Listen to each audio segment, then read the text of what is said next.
Good morning, Internet. Welcome to an Oxygen Not Included Tech Tips video. Ricky Leung, hopefully I got your name right again, longtime watcher of the channel, left a comment saying he would appreciate a tech tip video on magma volcanoes.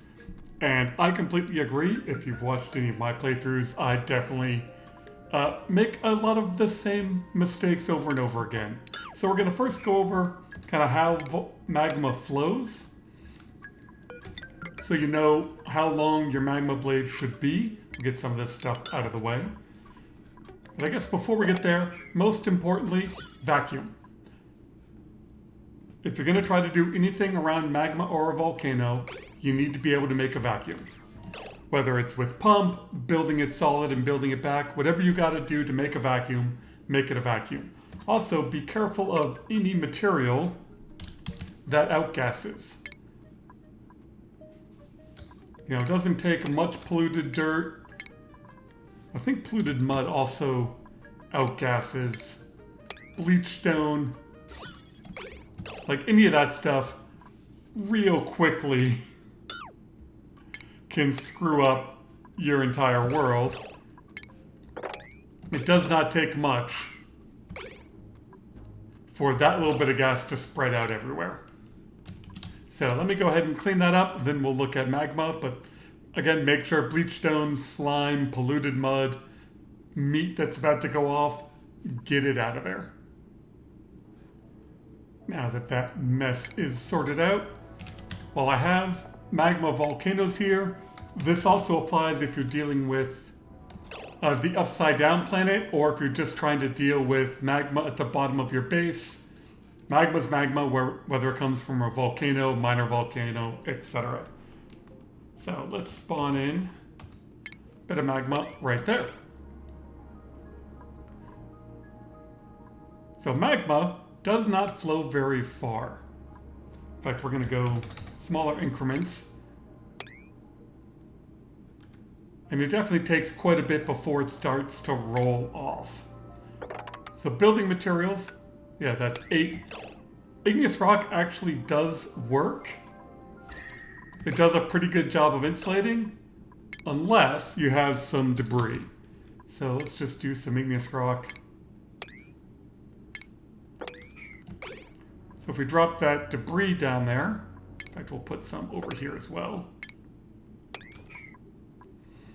That debris can start interacting with your insulated tiles. Obviously, it's not going to go very fast, but if you make a insulated tile out of something that can melt and there's debris in there, it might eventually melt.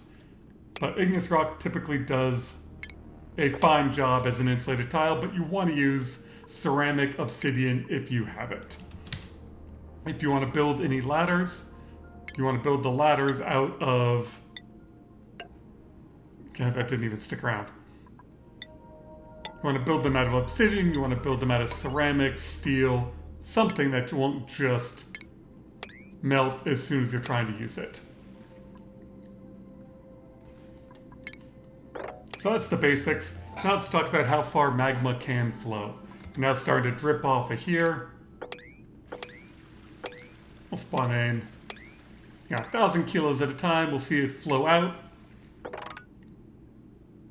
Right now we're at a distance of 9, and this tile is at 1,500 kilograms. You see it got up to 10. And that's basically how far magma will go as a one-tile blade. And 11 peels is when it starts to pour off. And now we get up to 2 tiles. So if you want to make a dripper, this part needs to be 10 tiles. And then the 11th bit falls off. Yeah. So now we're dripping magma down. Reason that's important is if I do that, and we just saw it flow out to 11, and right now we're at 10. If I start dumping in a bunch of magma, it flows off. But if I put this here,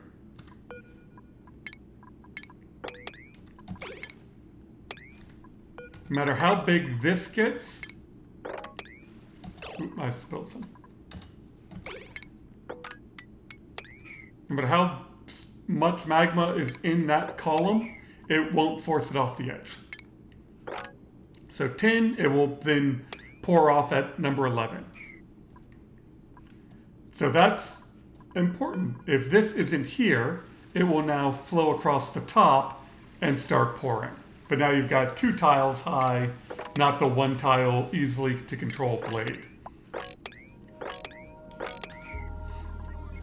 So why is that important? Well, I want to control how much magma goes into here.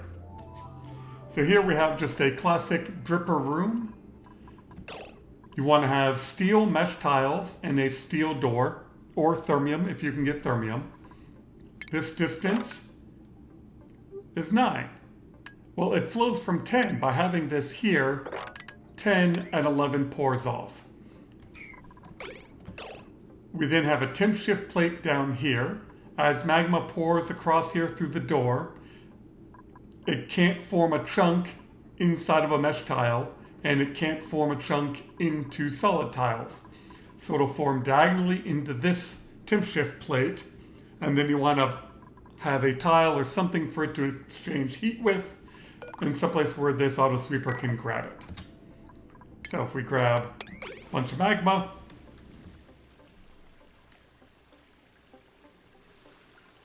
it then slowly pours across.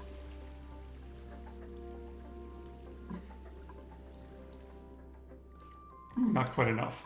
Close though. There. Comes through, chunkifies. And the reason you want to use that just enough is if you pour too much into here, you can end up with a solid tile of igneous rock inside of your mesh tiles, and that is just really annoying to deal with. So now these chunks are running through here. They will exchange heat with the temp shift plates, boil the water, and then eventually we get steam out of it.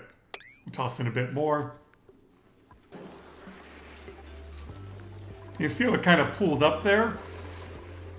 If too much flows through, you end up with a solid chunk. We'll do that here in a second.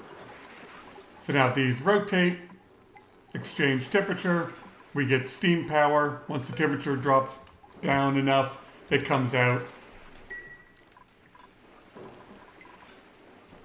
So now let's dump in way too much. Let's do 2,500, and we'll put it right there.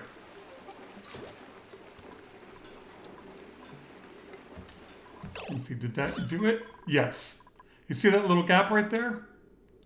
By pouring in too much, there is now actually a chunk of igneous rock in this tile. The number of times I have made this mistake... Oh yeah, the auto sweeper's overheating because I dumped in too much stuff. The number of times I've made that mistake and had to come in and fix it, oh, it's so annoying to fix. Because now when this door opens, this solid chunk, which you can't see here, it just says it's a steel tile. It's only when you look at the mineral overlay that you see there is a solid chunk there.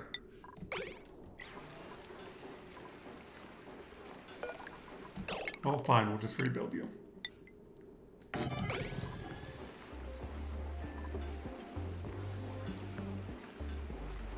You fed yourself steel. Nice. So yeah, let's do this. And see now the magma forms on top, like halfway through. Oh, it's a mess. And like digging it doesn't work. You have to deconstruct the tile, have your dupes come in, build something. You see it's kind of got that light color in there. And now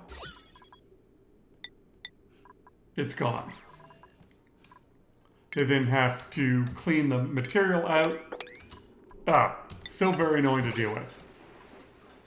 So that's why it's very important to have this be 10 long with the door at the end and have this tile here to keep it from overflowing too much. But if you ever run into that situation where your magma is kind of sitting in the middle, that's what happened. You ended up with a solid tile, and you got to come in and fix it. And then this is just a pretty standard design of chunkify, turn the steam into power, suck the power out of the igneous rock, and go on from there. Another design, and I stole this one from Francis John, I'll try to remember to link that in the description, is this design. You get chunks of igneous rock that you then have to deal with. We'll toss in a bunch more and just let that cycle. Just to show you by getting rid of that, it now works. So that's what this design does. It gets all the heat that you can out of the chunks, but it deals with them as chunks. This one gets the heat out of the igneous rock as rock. And I've got this set up as the mistake I very commonly make. So this is 10, right? 10 is good. Nope, it's 11. And I make this mistake so many times that I'm going to remind myself to not do it. It's easy enough to fix. All you have to do is take out this block. Now that that block is out, another tile of magma can sit here and force all this through. We gotta get this all started.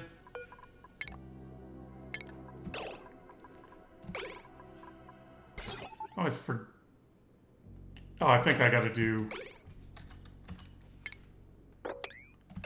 like that. Let some magma in and put it back. So now it fills up the door. We got some chunks down there, which is a big deal. Put some extra magma up here. Oh, I need something for this, something for the magma to deal with. There. And so now this isn't going to cycle because we got chunks.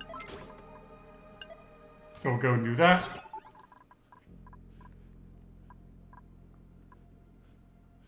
I guess we have to leave you... No, you should be resetting.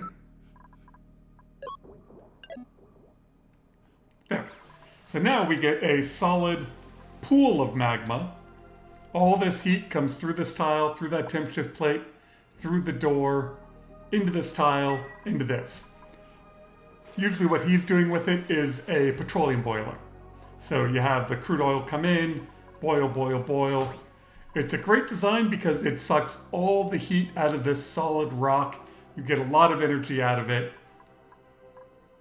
This robo miner then will chew through the rock, let in some more magma. It's a great, more complicated design. Unfortunately, you always get the building entombed warning because of the temp shift plate back there. But it's a really simple design once you get used to it for extracting all the heat out of the magma you can for what you're trying to do.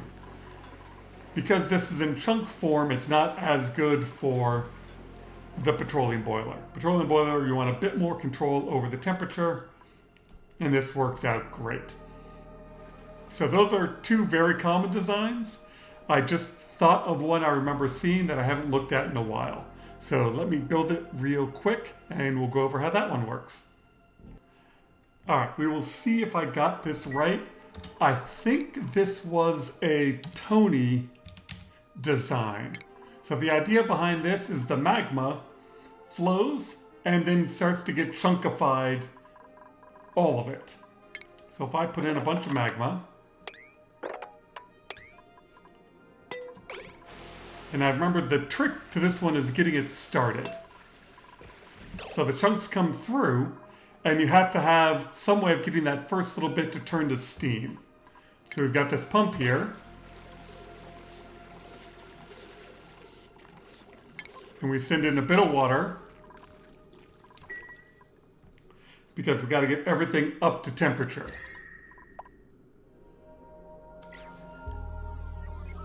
So all the magma is flowing down to here, and then we should be able to start to get it to chunkify.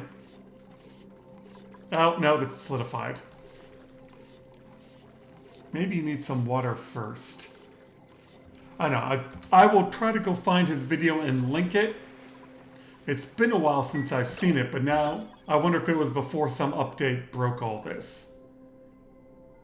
Maybe I need to put a door in here first. Hold on, let me restart this one. Alright, let's try this again. So we've got... all this is cooled back down, mostly. There's a little bit of heat coming from that side. So we want some magma. We want this to be off.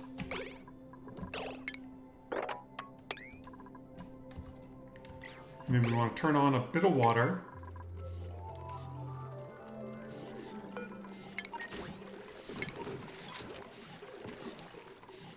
Let some chunks through. Now we're starting to get some steam. Turn the water off. We just don't want a solid tile to form. Okay, now it's all steam. On. And the idea behind this is you end up with a huge hot battery, basically, of a whole lot of power stored up in all of these temp shift plates in water.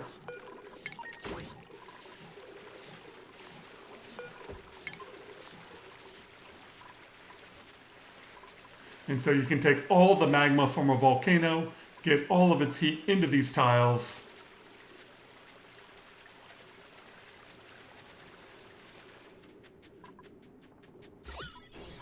Did I end up with...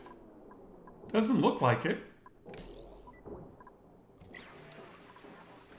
None of those... I mean, there's a chunk stuck in there.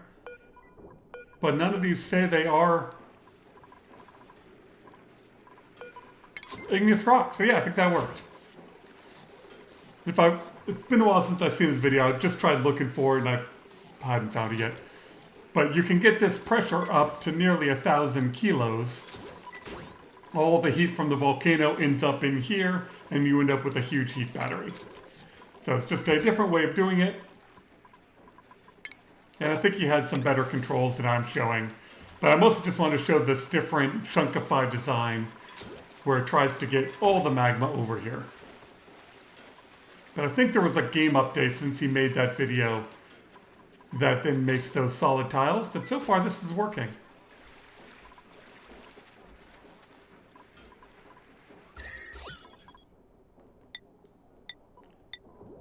Yeah, I don't see any igneous rock chunks. So there you go. There are 3 designs. Yeah, this one is the most common one for power and getting the rocks out. This one's great for doing petroleum boilers. Let's see if we can't get this one down to temperature.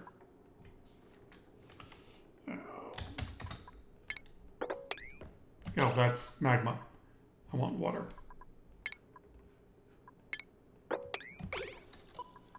Yeah, ice. And then there's a sensor down here that's set to 500 degrees.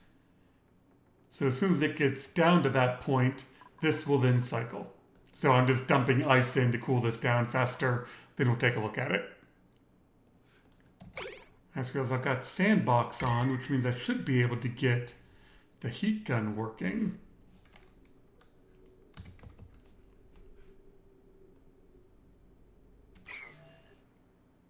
Yeah, that did work. That chunk is coming up, that chunk is coming down.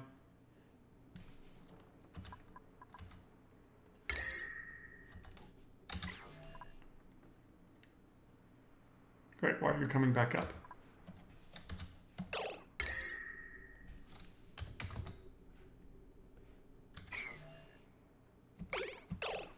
That's not... I'm not used to using the heat gun.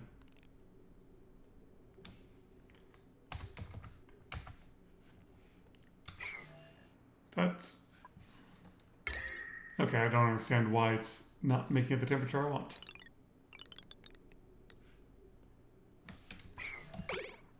Alright, let me play around with that. Alright, now I got it cooling off.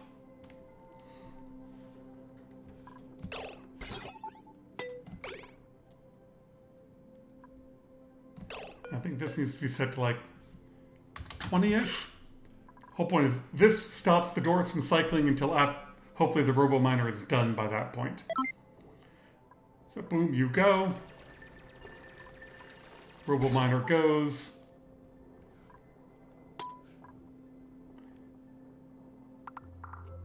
Robo miner chews. More magma comes in, and away you go.